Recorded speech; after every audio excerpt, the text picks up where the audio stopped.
धनंजय दादा, मंत्रिमंडळाच्या बैठकीनंतर अजित पवारांनी सांगितलेलं आहे की संतोष देशमुख हत्या प्रकरणामध्ये 3 प्रकारच्या चौकशी सुरू आहे.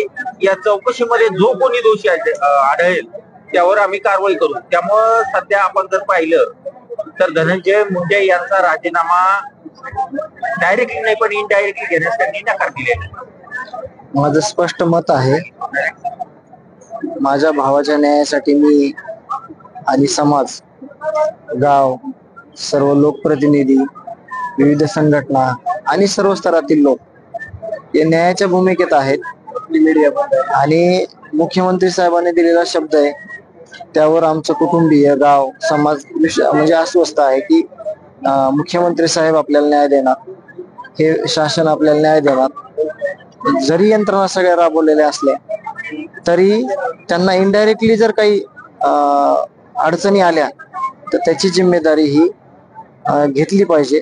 या भूमिकेत मी आहे आणि मला न्याय पाहिजे. न्याय मागत असताना ज्या काही अडचणी आहेत त्या अडचणी दूर करण्याचं काम हे प्रशासनाचं आहे आणि माझी तशी मागणी आहे. धनंजय मुंडे जर मंत्रिपदावर कायम राहिले तर काही अडचणी येऊ शकतात का? आल्या तर त्याच्या सर्वस्वी जिम्मेदार हे प्रशासन असेल.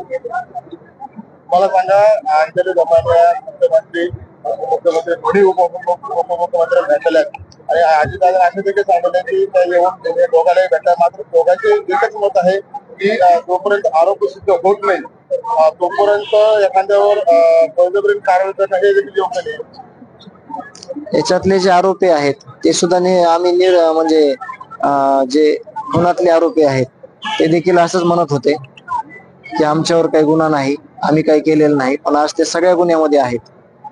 म्हणजे माझी विनंती आहे की ज्या गोष्टीने या हत्या प्रकरणात तपासाला अडचण येईल अशा सगळ्या गोष्टीची काळजी या सरकारनं अगोदरच घेतली पाहिजे, जेणेकरून अडचण आल्यानंतर पुन्हा सोडवण्यापेक्षा अडचण येण्याच्या अगोदरच अडचण न निर्माण होण्यासाठी प्रयत्न करावे. अशा जर अडचणी येत राहिल्या तर तुम्हाला वाटतं का संतोष देशमुख प्रकरणामध्ये न्याय मिळेल? न्याय घेण्यासाठीच आम्ही आहोत आणि त्यांना शब्द दिलेला आहे, ते शब्द पाळतील.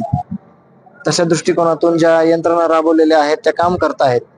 पण जर इथं आम्हाला काही चुकीचं झालं आमच्या सोबत तर मग आमचं पाऊल पुढचं काय असणार आहे हे आम्ही वेळोवेळी सांगू.